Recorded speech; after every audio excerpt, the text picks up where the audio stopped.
My name is Dylan, and I did my closed reading essay on the Percy Jackson series. I mentioned that in class a little bit.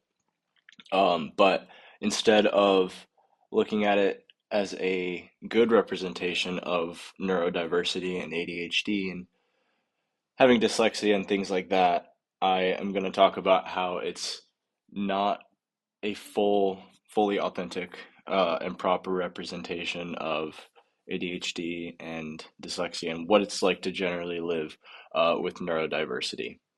So one of the main issues I think in the Percy Jackson series is that these disabilities, these mental issues are portrayed as superpowers, essentially, where their ADHD and dyslexia, they're meant for different things because they're demigods.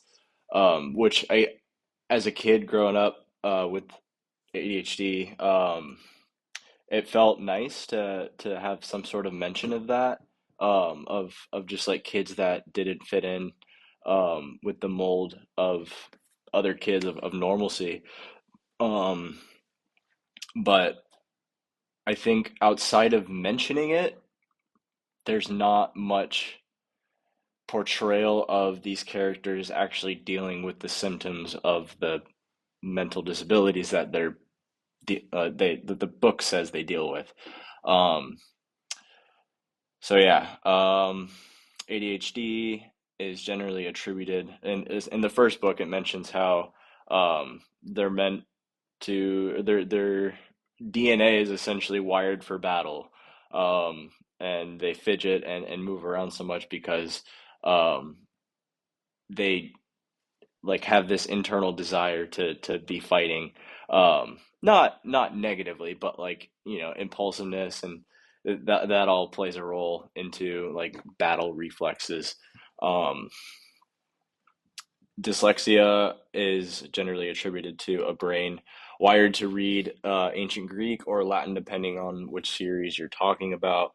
In the sequel series, there's a Roman camp that gets introduced, and the first five books of the original series focus on the one camp, Half Blood, which is all Greeks. But in the sequel series, the Roman camp is introduced. Things run much different there, and yeah, they read Latin instead of ancient Greek because the Romans spoke in Latin. These are some of the symptoms of attention deficit hyperactive disorder.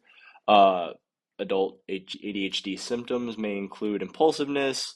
Talked a little bit about that already. Disorganization, problems prioritizing, time management skills, um, problems focusing on a task generally, excessive activity or restlessness, poor planning, frequent mood swings, and trouble coping with stress.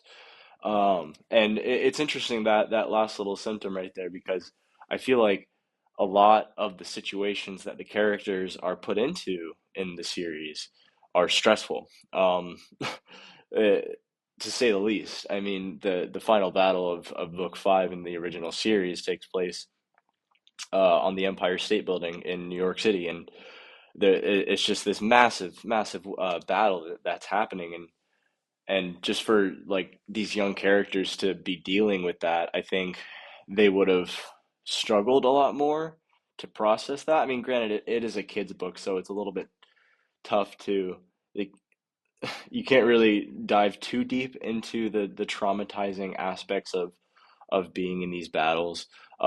Poor planning is another one that stands out on here. All the characters in every book of the series, they have to go on a quest with a specific deadline, and they have to plan things out. And generally, things don't go according to plan, but that is the nature of literally anything that is planned out ever. There's going to be some sort of deviation from what was originally intended.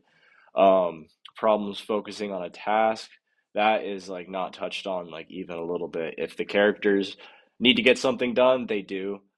Granted, the narrative calls for that, but I think it would have been a more authentic representation, um, if these characters had a little bit more trouble when it comes to actually like accomplishing the tasks. rather than something of mythological origin getting in their way, which is a recurring theme throughout the book. Whenever they go somewhere, there's something is most likely going to be off. There's something mythological happening, and yeah, there's just not much mention of just like real symptoms that child growing up with ADHD would be struggling with. Now I realize this as adult ADHD symptoms and not child ADHD symptoms, but I think they very similar across the board. And again, this is according to mayoclinic.org. You can see that there at the bottom. Now, one thing as I was writing the paper, um, I had the thought of like when I was going to mention uh, struggling with time management in the essay, I had the thought of, well, maybe it's not really it completely ignored entirely because there's not really a specific mention of um, dealing with time management in the books, not explicitly at least, but it could be interpreted artistically as the main villain throughout the original series, Kronos, is also referred to as the Lord of Time. That could be interpreted artistically as a metaphor for struggling with time, as that being the ultimate thing that people with ADHD struggle with, because as many people do know, with ADHD, it can be very having a deadline can be very stressful. I think, yeah, what I said here is a strict deadline can be a nightmare. Um, and I think that could be what Rick Riordan was trying to communicate through him making Kronos the Lord of Time, the ultimate villain. Although there are other reasons why he could be in the main villain, such as he's the king of the gods that came after or came before the gods. They um, overthrew him and cut him up. And so it's only natural that he would be vengeful. So I think there's something to be said about that narrative. But in a metaphorical sense, I think there's a lot of room for, as I said, a lot of room for artistic interpretation, where you could view Kronos as that ultimate battle of struggling with time management. These are a couple pictures from the one on the left here is the Percy Jackson from the movies that came out a few years ago. It's actually more than a few years ago. It was a while ago. And then the picture on the right is a more recent depiction in media of Percy Jackson. Both of these, I think they're not entirely accurate, especially the one on the left. Percy Jackson in the first book is supposed to be 12 years old. Um, Neither of these characters look 12, but I'm not too picky about age. However, when it comes to how awkward and goofy the character was in the books, that does not translate into the TV show or the movies by any means, especially in the movies. I mean, Percy in the movies, he's like he's a chill like guy, and they try and throw the label of outcast on him, and it's just hard to believe that the suspension of disbelief is strongly lacking in the movies, I think, just because like I just can't believe that Logan Lerman is a struggling outcast type, you know. And I know it's all about like the story they're trying to tell, and you can't necessarily always say that a character looks like how they are meant to behave, but I think yeah, the Percy Jackson in the movies is just not is the furthest thing from an accurate depiction of what a person struggling with neurodiversity looks like, and I think that can be somewhat I don't want to say dangerous, but I think it could be problematic for a kid who has read the books, and this is speaking from personal experience. I remember reading the first book before going to see the movie, and the image that I had of Percy in my mind, that was the first movie where I walked out of the theater and I was like, that was not good. It didn't match up. with the image I had in my mind and the character that I was identifying with in the books, due to his awkward nature, his goofiness, his quick wit. All these things that I admired about him did not translate to the screen, and I think that it still can be said about the TV show, but not. They do a little bit better of a job at telling the story and depicting Percy as a growing child with neurodiversity.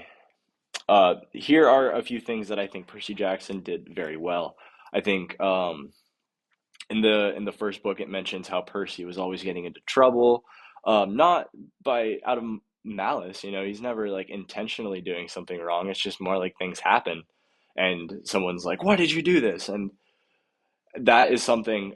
When I first read the first book as a kid, that was something that really stood out to me as something that I related to strongly, because I was always wandering off doing something. I mean, my my dad said the two words he said most in his life are "Where's Dylan?" And it wasn't ever intentional. Like I wasn't ever just trying to run away, but I would just simply wander off. I mean, from the time I was 2 years old, I escaped the church nursery I was in twice on the same night. And you could say that they weren't just watching me, but also that trend had continued into my early teenage years of sneaking away. And sometimes, I was like intentionally trying to get away, but other times I would just like wander off, and I would get into trouble, and it wasn't ever out of malice. I was just a curious kid that got distracted easily. Um, which brings me to the next point on this slide is Percy expressing his frustrations with not fitting in. That was something I think every kid struggles with that, but especially a kid where everyone around you is so normal and able to function normally and keep track of everything, and I'm just always forgetting things like leaving a water bottle or losing a pen or pencil, which they do mention that in the first book is Percy is notorious for losing pens, and he's gifted a pen sword. It's a pen, but when you uncap it, it turns into a sword. And the cool thing about this pen is that if you lose it, if it gets thrown away or something, it would reappear in his pocket, which I think is a fun little detail as someone who's a fun detail, and also something to wish for as a kid that was always losing pens and pencils and just everything. I would lose so many things.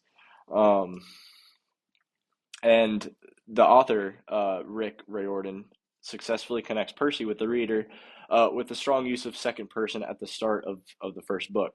Now, this is one of I think, the coolest openings out of any book that I've ever read, because I remember like feeling like I was being spoken to as a little 11, 12-year-old kid reading this for the first time. I remember being like, what? I had never been addressed in a book that I couldn't remember. And still that yeah, no, I can't remember any other book that had like addressed me directly.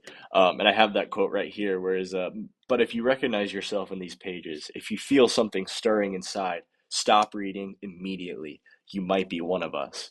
And once you know that, it's only a matter of time before they sense it too, and they'll come for you. And that, I remember reading that and I was like, whoa, I need to read more. Like I was hooked, like from that moment on. Um, this is a character that is introduced later on in the series, in the sequel series actually, the Heroes of Olympus. He's in the first book. He is a son of Hephaestus in the books, who is the god of the forge and crafting, and his character is very fidgety and like always like needing to be messing with something. And I think that is a more accurate portrayal of what someone with like severe ADHD looks like, and that's something that I also dealt with growing up. Was just always like messing around with something, doing something with my hands, and teachers would get upset with me, and I wasn't, again, nothing I ever did as a kid was out of malice, just more me being me, and people would get a little frustrated with that. But I think it's kind of a shame that Leo Valdez is not brought into the story sooner. He's brought into the world so late, and I think it would have made for a better representation in the series if characters like him or other characters in the sequel series, like Hazel, who experiences blackouts, that can be interpreted as someone that struggles with dissociation. I think introducing these characters sooner would have made for a more authentic and accurate representation of what living with neurodiversity looks like. Um, this is kind of a long quote. I'll skip to towards the end. It said, Leo had also installed a keyboard monitor, aviation controls from a Learjet, a dubstep soundboard, motion control sensors from a Nintendo Wii. He could turn the ship by pulling on the throttle, fire weapons by sampling an album, or raise sails by shaking his Wii controllers really fast. Even by demigod standards, Leo was seriously ADHD. And that is a quote from the third book in the sequel series, about the same character, Leo. But again, I think his character and Hazel as well in the sequel series make for such better representations of what living with ADHD looks like and feels like. And um, I think that can connect readers to these characters even more, with authentic and accurate representations. Um, so yeah, I think although I don't want to entirely condemn the series for its portrayal of neurodivergence, I think it falls short of what it could have been. Again, not entirely dismissing the series and its attempt at representing those who live with ADHD, but I think there are other things that could have been included, that would have made even more people connect with these characters as I did. I already connected with them as it is, but I think there could have been more. Um, and it's not to say that it's a bad series. It truly is a wonderful series. Um, but to say that it's a full and true representation of neurodiversity, I think would be a falsehood. So